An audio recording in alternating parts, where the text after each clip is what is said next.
અરિજીત સિંહના ગીતો તો આપણે સૌ સાંભળીએ છીએ અને તેમના ગીતો એક અલગ પ્રકારનો એક્સપિરિયન્સ આપી જાય છે। પણ હવે અરિજીત સિંઘે એક ઓફિશિયલ જાહેરાત કરી દીધી છે કે તેઓ હવે પ્લેબેક સિંગિંગમાંથી નિવૃત્તિ લઈ લેશે। એટલે કે હવે આપ સૌને ભવિષ્યમાં કોઈ પણ ફિલ્મમાં અરિજીત સિંહના અવાજમાં ગીતો સાંભળવા નહીં મળે।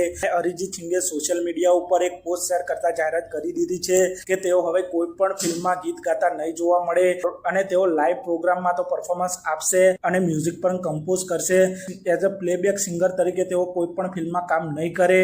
અને આપ સૌ જાણો છો અરિજીત સિંહનો અવાજ એટલો મધુર છે કે તે કોઈ પણ સિચ્યુએશનના ગીતોમાં ફિટ બેસી જાય છે। અને આપ સૌ જાણો છો તેમણે back to back super duper hit ગીતો આપી ચૂક્યા છે અને તેમના ગીતો એક આઇકોનિક બની જાય છે।